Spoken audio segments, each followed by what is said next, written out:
e perguntando para si mesmo: você é santo? Será que você é um santo? Até em Minas falava muito assim: você é santo do pau oco. Será que você é um santo mesmo? O que seria uma pessoa santificada? Porque se a Bíblia fala: sede santos como o santo é vosso Pai que está no céu, quando eu olho para mim mesmo no espelho, eu faço a minha barba pelo menos 3 vezes por semana, eu falo assim: será que eu sou santo? É interessante que quando a gente tem essa resistência em falar que nós somos santos, é porque nós herdamos uma cultura dos gregos. Na Grécia Antiga, na época da mitologia grega, eles falavam dessas 2 mulheres, 2 ninfas.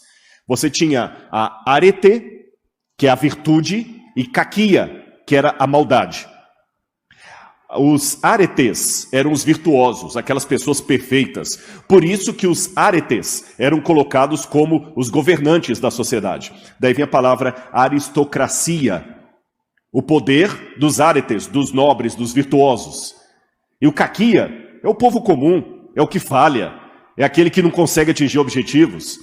Isto entusiasmou tanto na Grécia, graças a quê? Porque Alexandre o Grande, ele foi até a Índia. E ele viu os homens nobres da Índia. Então misturou isso com a mitologia dos gregos e espalhou pelo mundo. E até hoje nós temos essa ideia. A Grécia tinha muito aqueles filósofos, como Diógenes, que andava com uma lamparina acesa durante o dia, procurando um homem justo, um homem virtuoso. E nós no Ocidente, acabamos herdando a ideia de santo como sendo alguém que nunca erra. Falando ainda da Grécia, os estoicos eram pessoas que procuravam ter a virtude máxima. Tanto é que quem já assistiu o filme O Gladiador? Alguém se lembra o nome do imperador do filme Gladiador? Ou primeiro, o que morre antes? Não o filho. Marco Aurélio. Marco Aurélio é o velhinho ali. Embora o filme O Gladiador seja mito, né, não aconteceu aquela história, o Marco Aurélio, contudo, existiu. E ele era um filósofo estoico, ele era imperador de Roma e era estoico. E uma coisa que ele falava assim, olha, que os estoicos procuravam essa perfeição, e eles acreditavam que a perfeição era conseguida através de disciplina. Olha o que Marco Aurélio falava. O único bem que existe é a retidão da vontade, e o único mal, o vício. O que não tem nem a virtude, nem vício, é indiferente. Assim a doença, a morte, a pobreza, a escravidão, por exemplo, não são males, são indiferentes, porque o sábio é feliz mesmo no sofrimento. Uau! Olha bem como é que eu comecei. Eu falei da Grécia, falei de Roma, estou descendo para o Ocidente.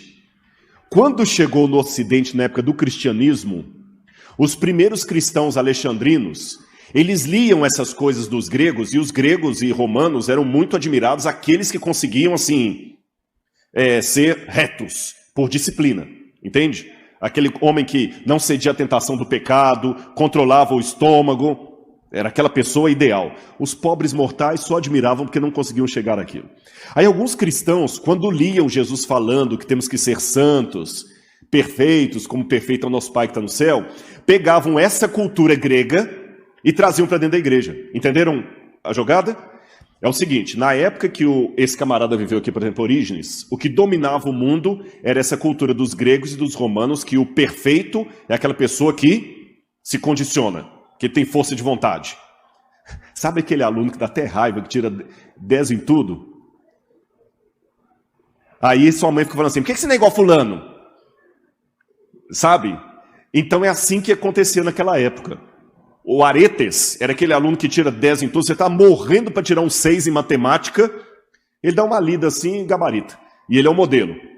É aquele que o professor leva à frente e os outros ficam admirando.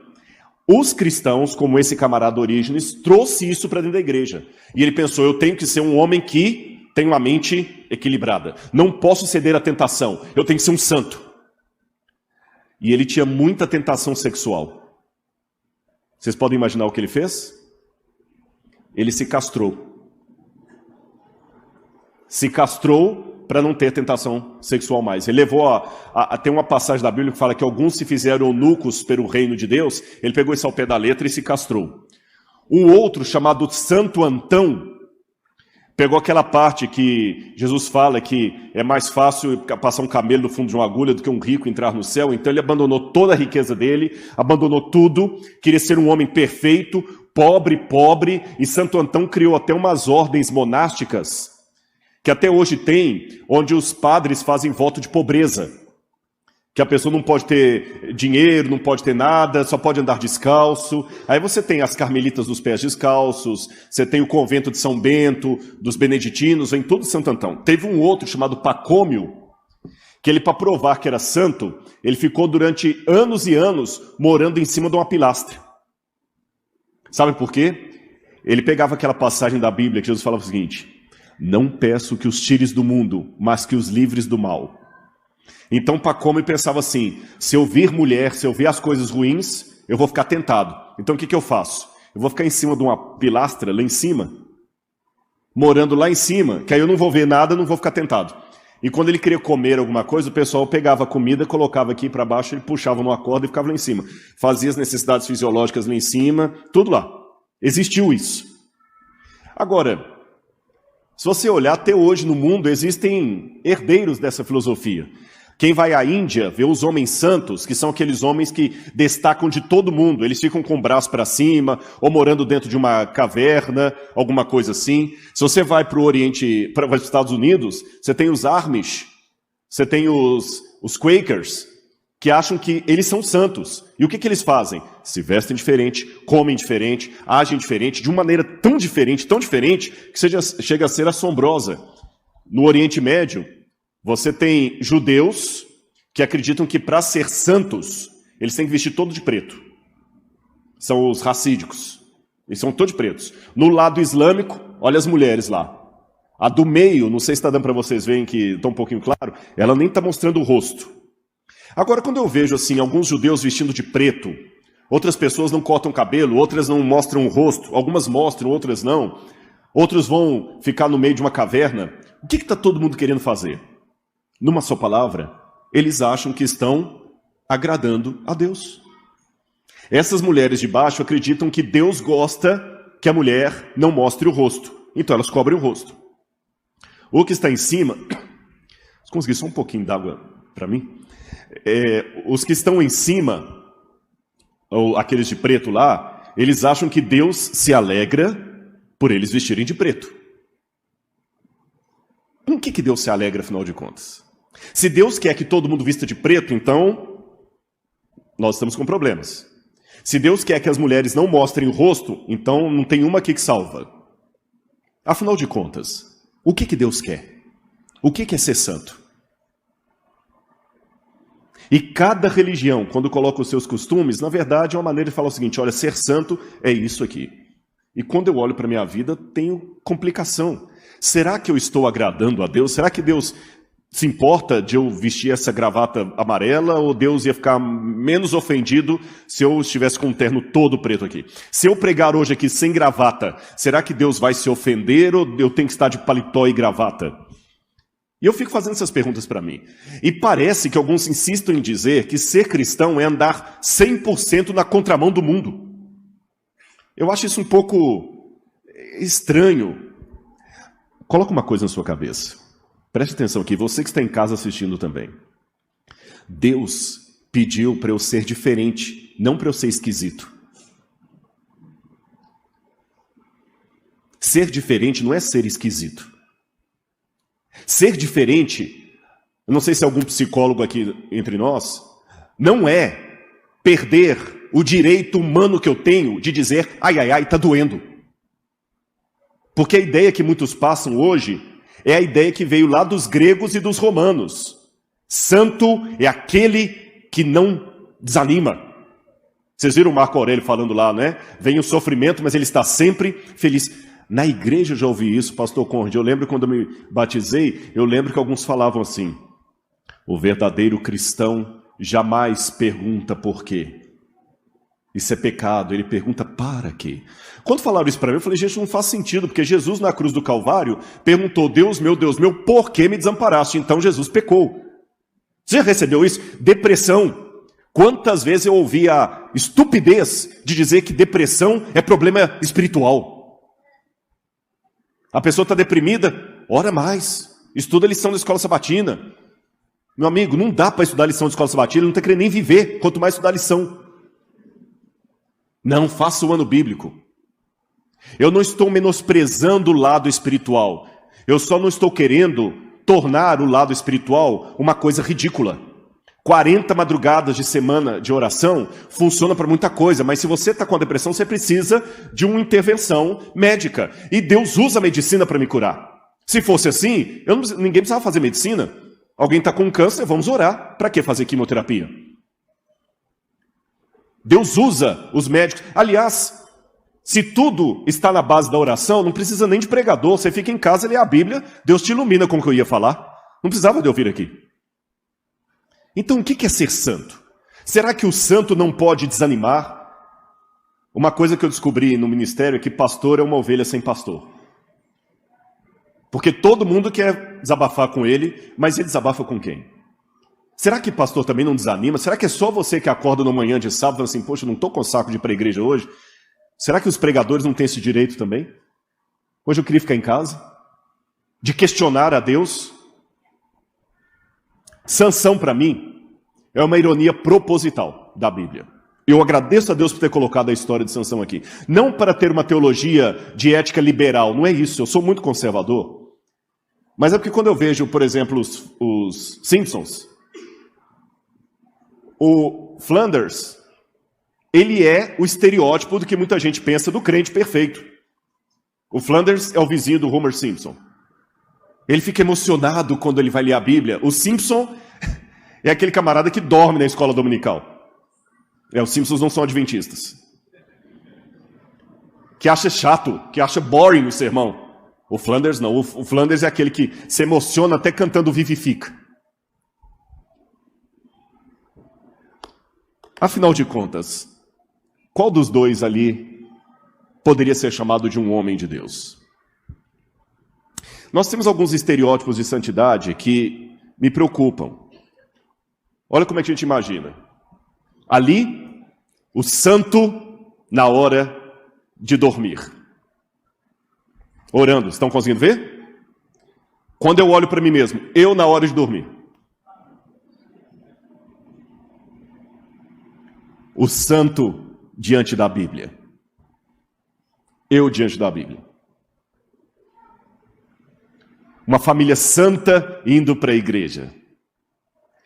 A minha família antes de sair para a igreja. Uma menina santa na hora do louvor. Eu na hora do louvor. Um santo ouvindo um sermão bonito de mordomia ou comportagem. Eu ouvindo um sermão.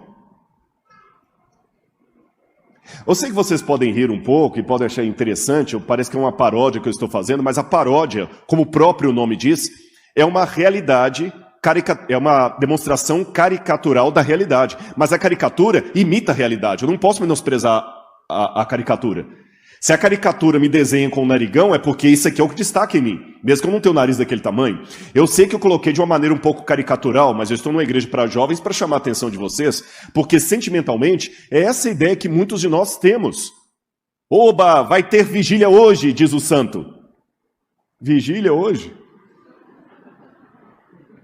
É assim que você sente. Aí muitos de vocês, ou de nós, desanimamos da carreira cristã, porque a gente fala assim, gente, eu nunca vou ser assim, não adianta. Não adianta eu fazer um contrato, não adianta eu comprar um carro à prestação, sabendo que eu não vou poder pagar a conta. Ou eu compro, sabendo que eu vou poder honrar a conta, então não compro, porque eu não quero meu nome sujo. Não adianta eu tentar seguir o caminho de Deus, sabendo que eu vou pecar. Isso é brincar com a salvação, eu vou me perder, obrigado, viu? Eu vou me perder. Não adianta fingir que eu não estou com sede quando eu estou com sede. Esse é o santo diante da tentação. A outra? Nossa, agora depois que eu paguei aquele mico, É como diz na TV, né? Mico, aqui se faz, aqui se paga. Obrigado, viu? Bom, se não tá babujada a outra, tudo bem, viu? Não, uma coisa que eu dou uma dica para vocês, um parênteses, já que eu interrompi aqui. Num restaurante, por melhor que seja, nunca reclame do ponto que o bife veio. Nem deixa, come daquele jeito, viu? Nunca reclame, você não sabe como é que ele vai voltar. Continuando o que eu estava dizendo. Muita gente desiste da vida espiritual porque ele pensa assim, Rodrigo, eu nunca vou ser isso aí, não adianta, não é para mim.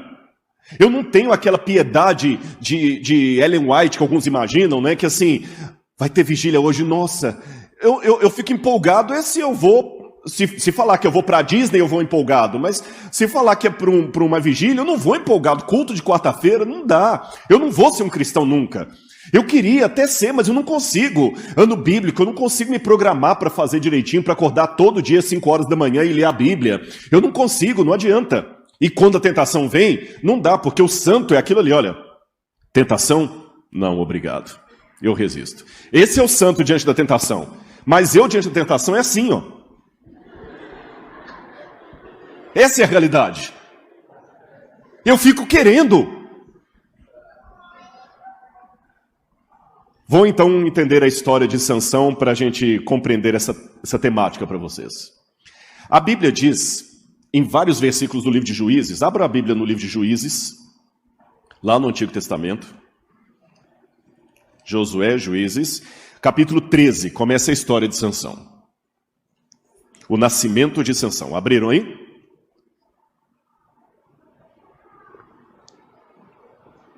Era um homem forte. A Bíblia, em várias passagens dos Juízes, diz assim, naquela época, não havia rei em Israel, cada um fazia o que lhe parecia certo. Isso é repetido pelo menos em 3 ou 4 versos da Bíblia. Me dá a entender que o autor do livro de Juízes, possivelmente Samuel, escreveu o livro de Juízes mostrando que estava uma bagunça danada, que não tinha regra, não tinha lei. Muitos problemas que nós pensamos ser apenas atuais, talvez já haviam naquele tempo, o filho desobedecendo o pai, promiscuidade, falta de referenciais morais, perda de interesse da palavra de Deus. E quando você vai lendo o livro de Juízes, gente, é cada história macabra. Não dá nem para mostrar para as crianças. Jael matando Cícera com um martelo na cabeça lá, vocês lembram disso, né? Jefté, que faz uma promessa apressada a Deus lá de sacrifício, e depois fica na dúvida se ele matou a própria filha ou não matou a própria filha. O caso da concubina, que foi esquartejada, gente, aquilo ali parece filme do Jason. Esquarteja a mulher e a mulher fica gritando para o marido lá e ele não socorre. São histórias muito medonhas que mostram que o povo de Israel naquela época realmente estava uma bagunça tremenda, estava desanimador. Nesse meio tempo, então, Deus manda Juízes, que é o nome do livro. Mas quando fala juiz, você pensa naquilo ali, ó, você pensa no direito. Mas a palavra juízes, em hebraico, shofetim, não significa bem juiz no sentido do direito, do advogado. Shofetim é um libertador, é alguém que tem uma liderança política, é um conciliador, pessoas que Deus levantava para realizarem tarefas importantes. Acabaram dando o nome de juízes, porque em alguns momentos eram eles que separavam as brigas entre os irmãos. E entre esses vários juízes que surge um homem chamado Sansão. Mas Sansão aparece numa situação interessante. Alguém se lembra os inimigos dos hebreus na época de Sansão? Filisteus. Quando eu vou para a arqueologia, no Egito, eu descubro que na época de Ramsés III, tem esse quadro aqui, ali mostra o Ramsés, não sei se aqui o laser vai mostrar, aqui é o Ramsés III, lutando contra os povos do mar. Isso foi em 1175 a.C. Os povos do mar eram um grupo de filisteus que tentaram atacar ao Egito pelo delta do Nilo, lá perto de Alexandria. E ele arrasou com os filisteus. Como eles não tiveram mais acesso a atacar o Egito, porque Ramsés conseguiu destruí-los, inclusive na parede lá do Egito você encontra os filisteus amarrados, foram tornados escravos. Então aqueles filisteus que fugiram foram para onde? Aqui são as armas dos filisteus. Os que fugiram foram para o território de Israel, que hoje é chamado de faixa de Gaza. Então a faixa de Gaza foi onde os filisteus ficaram assentados ali por volta de 1200 a.C. Ficaram ali e se tornaram os principais inimigos dos hebreus. Os filisteus tinham uma grande vantagem. Eles sabiam manipular o ferro, coisa que os hebreus não sabiam. Então eles tinham armas mais poderosas, mecanismo mais poderoso, e os hebreus, além de serem militarmente mais fracos que os filisteus, não estavam fiéis a Deus. A Bíblia fala, Juízes capítulo 13, versículo 1 em diante, vamos ler aqui. Tendo os filhos de Israel tornado a fazer o que era mal perante o Senhor, eis que este os entregou nas mãos dos filisteus por 40 anos. Essa briga, na verdade, dura até hoje. Vou abrir uma parênteses no meu sermão para contar uma historinha para vocês. Essa semana vocês sabem que teve um outro problema na faixa de Gaza, né? Vários palestinos foram mortos. O senhor lembra quantos, doutor Newton? 100 e tantos feridos, né? Mas mortos acho que uns 17. Porque um soldado israelense deu um tiro num rapaz palestino. Eu vou, em 1 minuto, resumir para vocês o conflito. Sabem quem são os palestinos? Quando Adriano, imperador romano, destrói o que sobrou dos judeus no ano 132 depois de Cristo, ele expulsa os judeus do país e rebatiza o nome da terra de Israel com o nome de Filistina. Filistina. Acontece que em hebraico a letra P e a letra F é a mesma. Então Filistina era um trocadilho para filisteu e virou Palestina. E muitos dos palestinos que até hoje brigam com Israel são descendentes desse grupo que ficou de filisteus na época que Adriano trocou o nome do país. E onde é que os palestinos estão hoje? Justamente na faixa de Gaza, que era onde os filisteus ficavam no passado. Então a briga que eu estou contando na Bíblia está aqui até hoje. Bom, os judeus faziam o que era mal perante Deus. E aqui, olha, esse aqui é o lugar da faixa de Gaza hoje, onde os filisteus ficaram. E eles tinham as cidades deles. 5 cidades principais dos filisteus. A cidade de Ecrom, Ashdod, Gat. O Golias, que lutou contra Davi, veio da cidade de Gat. Tinha a cidade de Ashkelon e a cidade de Gaza. Por isso que até hoje aquele território é chamado como conflito na faixa de Gaza. Conflito na faixa de Gaza. Todo mundo entendeu? Porque era a época dos filisteus. Nós vamos voltar à época de Sansão. Sansão nasceu mais ou menos por aqui, numa cidade chamada Zorá, que fica perto de Beit Shemesh, hoje. E Sansão, o nascimento dele já foi miraculoso, porque a mãe dele não podia ter filho. E um anjo apareceu para a mãe dele e falou assim, olha, você vai dar à luz a uma criança especial que vai ser libertador do povo. É mesmo, mas olha, a partir de hoje você não pode tomar bebida alcoólica, você tem que cuidar da sua gravidez, porque é o menino que está escolhido de Deus. E ele também não vai poder tocar em animais mortos, não vai poder tocar em defunto, ele vai ter que fazer votos para Deus. Ela correu e contou para Manoá, o marido dela. Olha, um anjo me apareceu. Depois o anjo aparece para Manoá, mas ele não sabia que era um anjo. Manoá falou, mas nós vamos ter um filho, vão. É uma coisa de Deus. E essa criança será poderosa. E o anjo, depois, quando Manoá faz um sacrifício a Deus agradecendo pela criança, o anjo sobe no meio do sacrifício, aí que Manoá percebeu que era um mensageiro celestial. Bom, a criança nasce e recebe o nome de Sansão.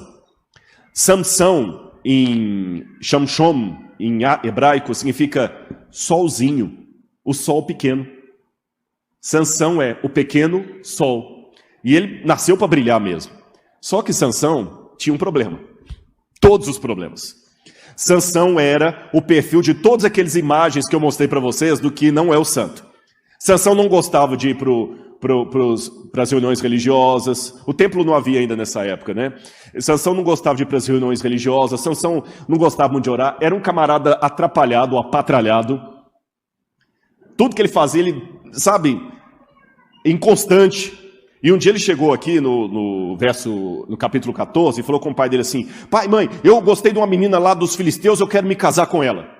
Fala, Sansão, essa menina é dos nossos inimigos, você nem conhece. Eu quero, e a Bíblia fala, porque ela me encantou os olhos. Ele nem conhecia a menina. Os pais falaram assim, Sansão, não, meu filho, vamos, por favor. Ele insistiu, filho único, de pai já de idade avançada, talvez até um pouco mimado. Os pais cederam. Foram com eles lá, na época, fazer o acordo com o casamento da outra família lá. A menina era de Tímina, uma cidade que fica aqui no território dos filisteus. Então foi aqui e apaixonou por ela. Os pais tentaram conversar com ele, mas ele queria a menina de todo jeito. E o que ele fez? Capítulo 14, versículo 10. Capítulo 14, verso 4. Mas seu pai e mãe não sabiam que isto vinha do Senhor. Isso aqui me chamou a atenção. A vida de Sansão era toda atrapalhada, mas isso vinha do Senhor. Em que sentido? Não é porque Deus... Não é porque Deus estava responsável pelos erros de Sansão. Esta é uma forma bíblica de falar o seguinte: fica tranquilo que Deus está na direção. Seu filho está atrapalhado? Calma, Deus está na direção. E olha o que Sansão fez no verso 10. Descendo, pois, seu pai à casa daquela mulher, fez Sansão ali um banquete. Sansão não podia beber bebida alcoólica. Eu deduzo que nesse banquete ele deve ter mamado até falar chega. Isso aqui é um jarro do Museu de Arqueologia Bíblica do UNASP. Eu espero que algum dia vocês possam visitar o nosso museu lá. Eu tenho 2 jarros lá, filisteus, e alguém sabe para que é esse jarro aí? Cerveja. Os filisteus foram um dos mais antigos povos a fabricar cerveja fermentada. Então Sansão com certeza deve ter enchido a cara até falar chega, e ele não podia beber. Quando ele saiu dali, teve um outro episódio que ele matou o leão. Talvez ele matou o leão até bêbado. Ele matou o leão. E dias depois, quando ele voltou, estava a carcaça do leão lá. E sabe o que ele viu lá? Um monte de abelhas, um enxame de abelhas pousou no leão. Ele pegou aquele mel e levou e deu para o pai dele e para a mãe dele. Eu tenho uma comprovação arqueológica dessa história. Eles encontraram em Beit Shemesh, no lugar onde Sansão viveu, esse selo. Ele é pequenininho, estão vendo? Mas vocês conseguem notar que aqui tem um leão e um camarada abrindo a boca de um leão. Esse selo data de 1100 anos antes de Cristo. Então, a comprovação arqueológica é que há 1100 anos antes de Cristo, essa história que eu estou contando já era conhecida ali. Agora, Sansão não podia ter contato com cadáveres, porque ele era um homem puro. E ele pegou no cadáver do... Tanto é que ele não contou para os pais dele de onde ele tirou o mel. Depois chegou no dia do casamento dele, ele fez uma charada. E os camaradas, olha, ele fez uma charada para nós e ele falou que ele vai dar 20 túnicas... 300 túnicas, não sei aqui, para quem adivinhar, mas a gente não sabe. Foram na esposa dele. E ela começou assim, mas gente, o que eu posso fazer? Não, tenta tirar de Sansão o segredo dele. O camarada era fraco, bebida e mulher era a fraqueza dele. Ela chegou, fez aquela chantagem emocional que mulher sabe fazer, né? Não, é verdade, a Bíblia fala que Satanás precisou de toda a astúcia da serpente para convencer Adão a comer do fruto proibido. Para convencer Eva a comer do fruto proibido. Eva bastou dizer a Adão que é uma mordida? E antes que vocês pensem que isso é uma piada machista, saibam que a Bíblia é o primeiro livro a enaltecer a força da mulher. Por isso que a Bíblia coloca essa história aí. Quando eu leio a Bíblia em hebraico, no Gênesis, a forma como Deus fez Adão é quase que a machadada. Mas Eva foi feita de maneira mais... Isso é interessante, você vê isso no original, que na tradução se perde. Continuando a história, ela chegou lá, Sansão, fez uma chantagem emocional... Ele entregou o segredo. Aí ela contou para os amigos dele lá, Sansão, agora você nos deve tantas túnicas, porque nós sabemos o segredo. Quando ele percebeu o que tinha acontecido, ele ficou com raiva. Ele foi lá na cidade de Askelon, com raiva, queria visitar a mulher dele depois, eles não deixaram. Ele pegou um monte de raposas, colocou fogo na cauda das raposas e soltou a raposa no milharal do povo lá. Depois pegou a túnica dos filisteus e deu. Tá aqui, ó. Então, o cara era perturbadinho. Doido da cabeça. Olha lá o desespero que ele causou. Briguento. Mas a situação pior viria mais tarde, quando ele conhecera uma mulher chamada Dalila. Ele era implacável, ele venceu vários filisteus lá com uma queixada de jumento, mas Dalila era sedutora, linda. E só passar aqui, e me chama a atenção que a palavra, eu gosto muito desse negócio de significado do nome. Eu gosto muito de significado de nomes, porque eu acho que pelo significado do nome você pode pegar muita coisa para falar para a pessoa da história dela. Sansão, o que significa mesmo? Pequeno sol. Dalila, de Laila, em hebraico, é noite. Ou seja, não tinha nada a ver um com o outro. Vocês conhecem a história. Ela foi seduzindo Sansão, até descobrir que a força dele estava nos cabelos. Ela então fala com os filisteus. Sansão tem os cabelos cortados pelos filisteus. E quando ele acorda, sem força, ele, de maneira humilhada, vai trabalhar no moinho dos filisteus. Eles vazam os 2 olhos dele. E depois, no dia do festival de Dagon, eles chamam Sansão para humilhá-lo diante de todos. A Bíblia termina dizendo que eles estavam no festival do Dagon e trouxeram Sansão, e ele pediu a Deus uma oração muito sincera: Senhor, perdoa-me, dê-me minha força só mais uma vez para eu tentar consertar o estrago que eu fiz. E quando Sansão chega ali, ele estava tateando, que ele não enxergava, perdeu. Engraçado, né? Toda a bagunça começa porque ele viu uma menina que falou assim: ela me agrada aos olhos, e no final da vida dele ele perde justamente os olhos. O menino que estava guiando Sansão colocou as mãos dele até a coluna que ele pediu, e Sansão recupera as forças, ele empurra as colunas e o templo cai e mata um monte de gente, inclusive o próprio Sansão morreu junto. Alguns pensam que isso pode ser um mito, mas quando eu pego a arquitetura dos templos filisteus, faz sentido. Isso aqui é um templo que fica em Tel Kazil, e você vê que ele todo era sustentado em 2 colunas, percebem ali? Então essa era a arquitetura deles. Realmente, se você derruba aquelas colunas, vai colapsar tudo. O que eu aprendo então dessa história de Sansão? Primeira coisa. A diferença entre ser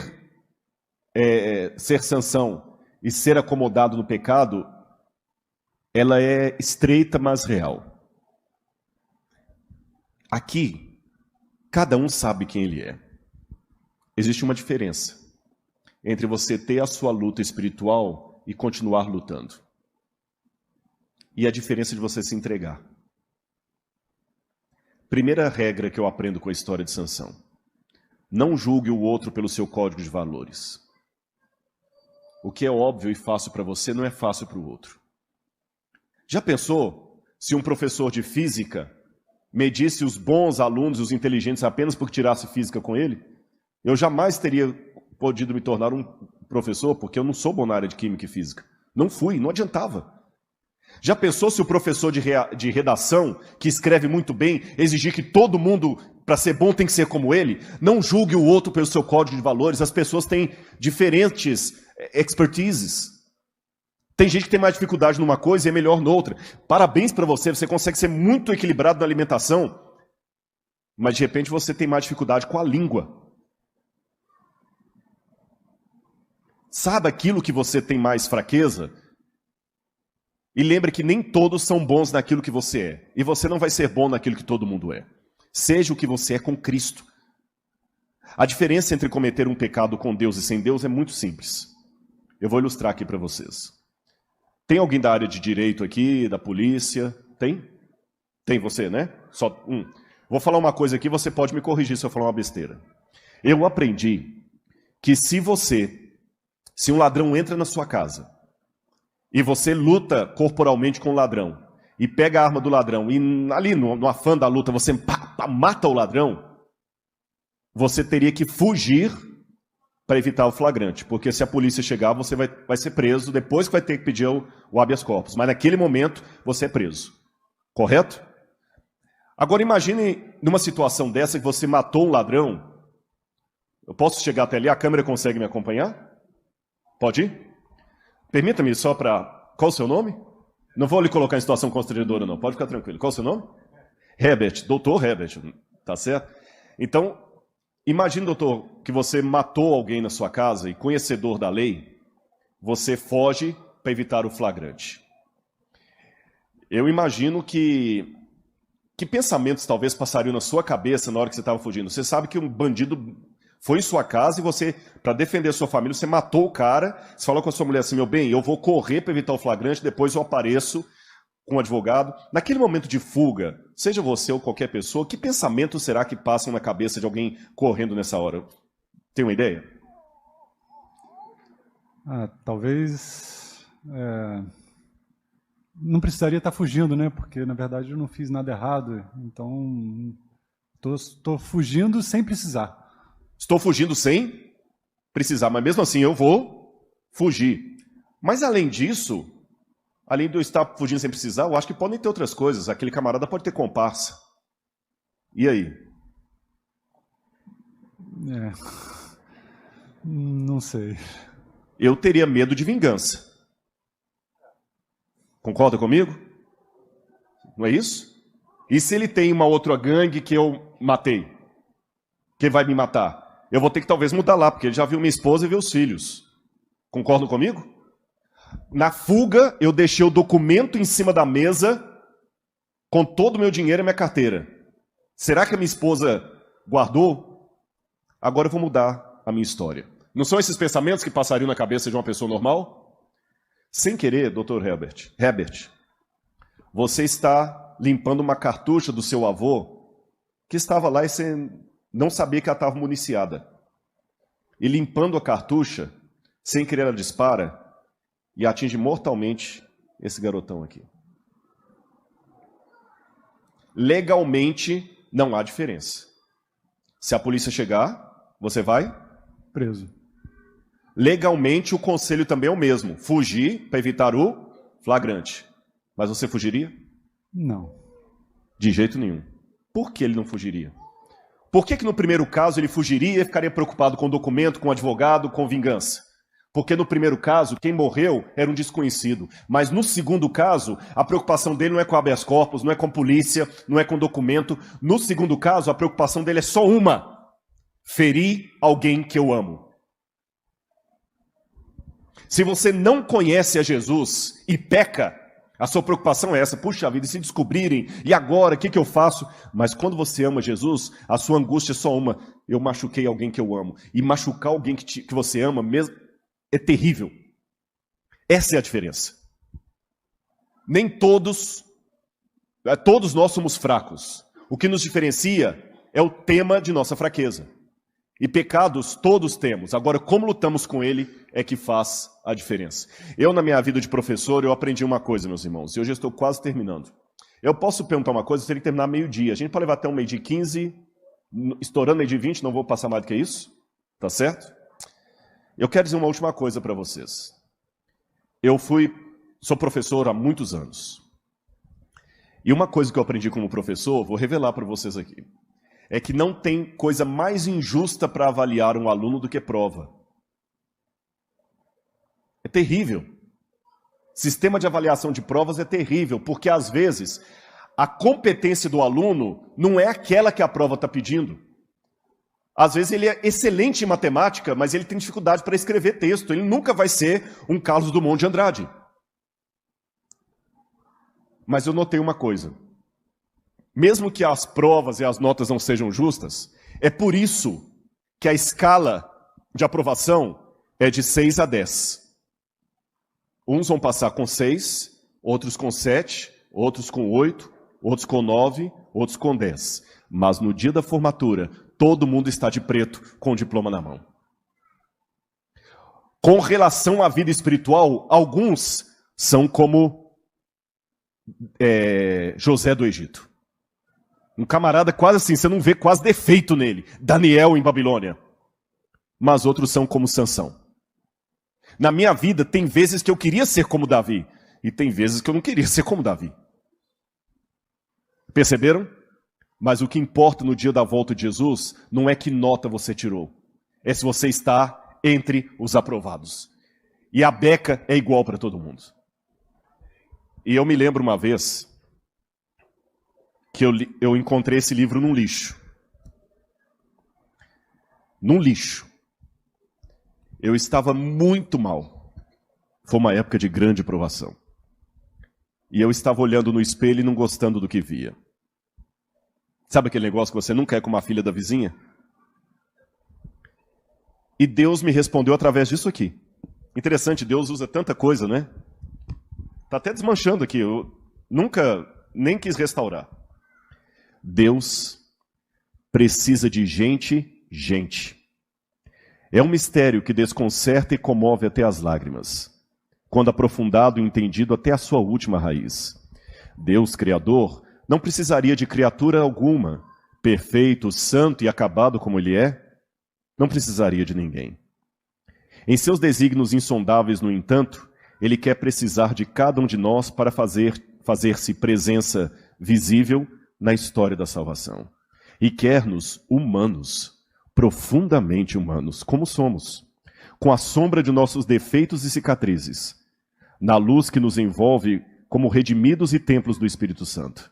Deus deseja contar em seu reino com pessoas realistas que saibam chorar, que saibam gritar, que saibam dizer está doendo e que vivam sob a ação de sua graça purificadora.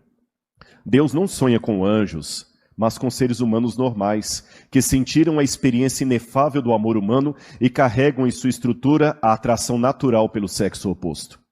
Pessoas equilibradas que sabem sorrir, cantar, dar-se as mãos no gesto de amizade e na comunhão da vida. Criaturas livres, com a possibilidade diária de lhe resistir e voltar-lhe as costas. Seu reino não é um rebanho de escravos, de seres humanos frustrados. Seu reino não é um rebanho vazio de conteúdo humano. Deus não precisa de fantoches, precisa de gente sadia, corações vibráteis, de gente arejada, gente que vibra, que se enternece, que tem sensibilidade. Deseja contar com pessoas trazendo a marca da fragilidade humana. Do contrário, a sua graça não teria nenhum campo para atuar. Eu fico agradecendo a Deus, porque tem a história de Sansão na Bíblia. Porque só assim pôde ter a história de Rodrigo na Igreja Adventista.